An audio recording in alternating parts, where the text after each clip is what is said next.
Alright, we are back with another GPU teardown. This one is going to be a little bit different from the others. This is not a simple teardown. This is a teardown I could not find anywhere on the internet, and I am determined to provide material for people to look at as reference for when they have to tear down a card such as this. So we're going to get right into it.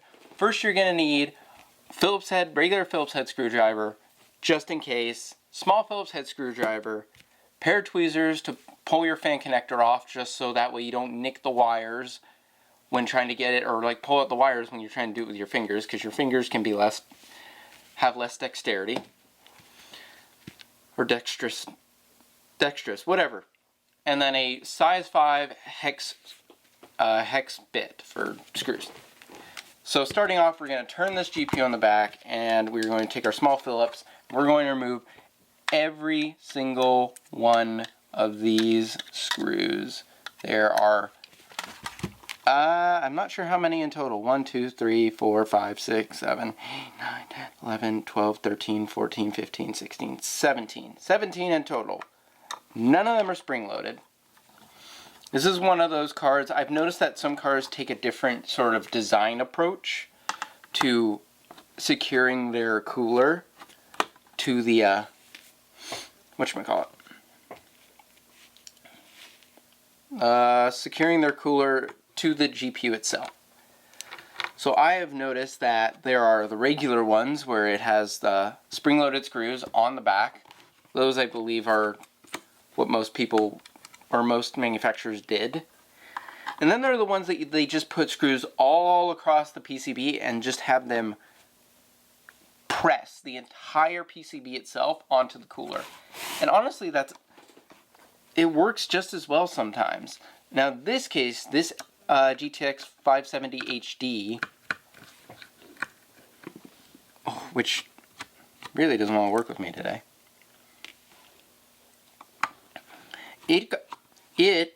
I bought it for a really good price because it overheats.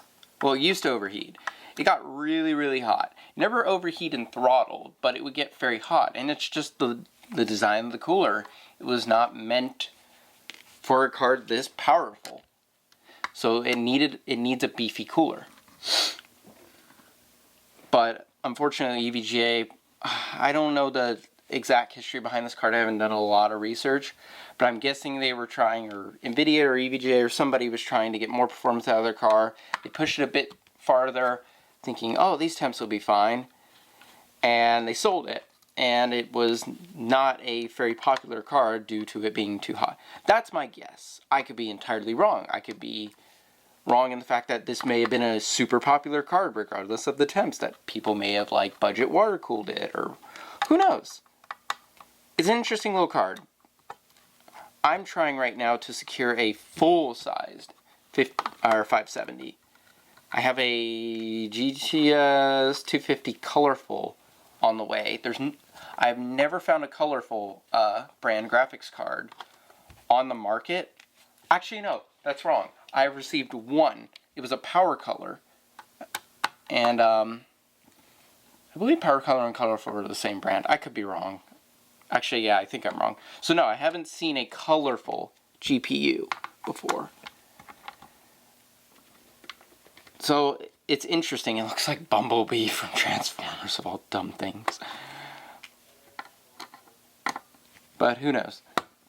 They could just be off the market temporarily right now. GPUs fluctuate in popularity on the used market all the time. Like the HD series always ends up on the market in some way, shape, or form. So this should just come off. It will give you, a little trouble, but it should, maybe not.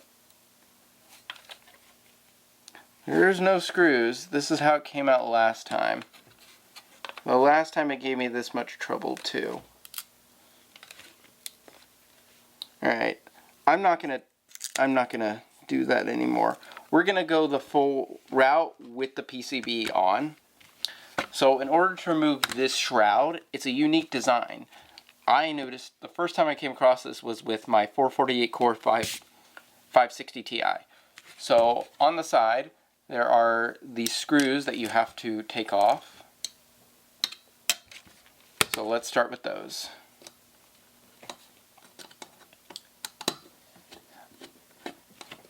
These types of coolers must have just been coming around in the 500 series.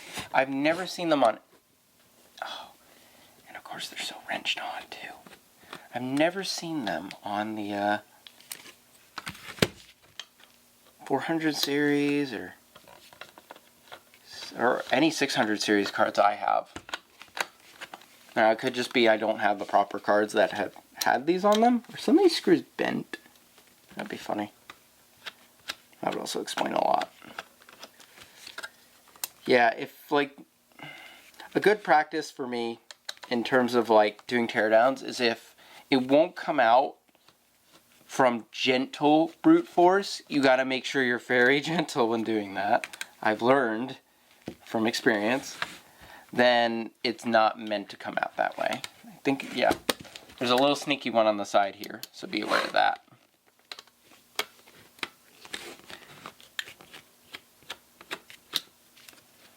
This is a very complicated cooler, in my opinion.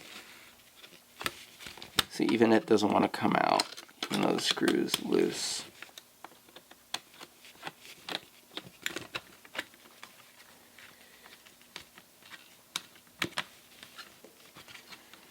There we go. That one will be a bit tricky. So now, that just lifts off. There's your shroud. And see, I'm not really seeing... There's your fan connector, by the way. It's right here. See, I'm not seeing how, like... It really is stuck on there, though.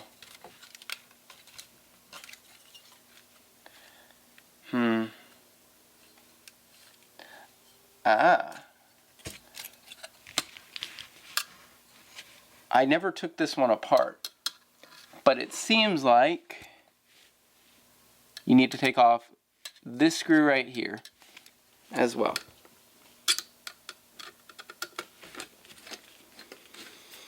Another recommendation is I don't recommend following along with any teardowns, because people make mistakes like I do all the time.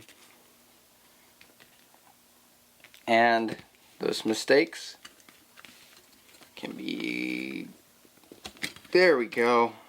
Whew. So now let's take our fan connector off. It was that screw.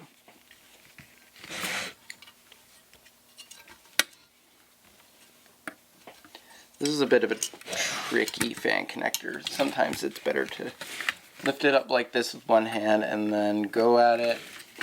If I can show it on video. There we go. Yeah, go at it with the tweezers. I always find the tweezers are quite useful. And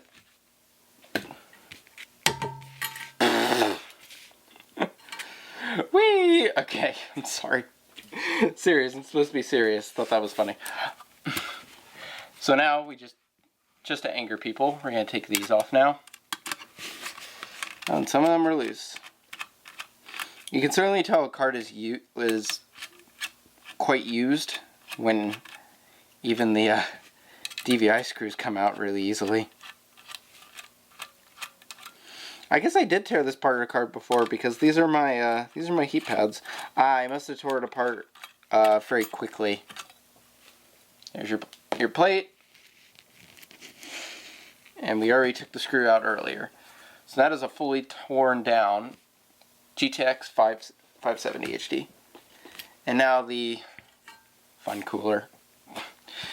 Alright, I'm sorry.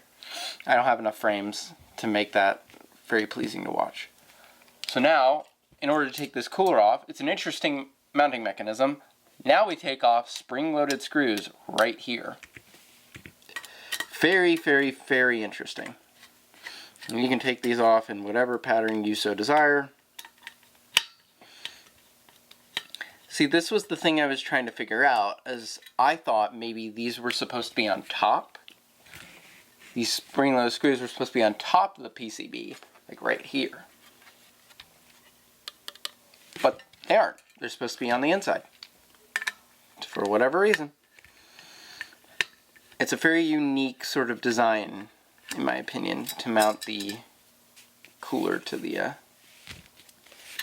Listen, could you stop spinning right round?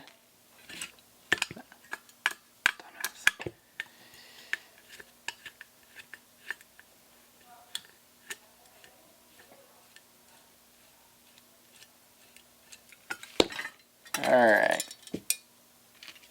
So now that's your cooler off. Oh, this is fresh thermal paste too, and I just got it on my finger. So in order to take the fan off, I'm not going to do it. I'm not going to waste my time.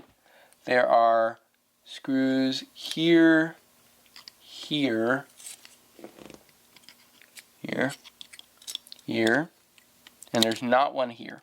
It's only 3 screws. And that's it. That's how you tear down a GTX 570 HD.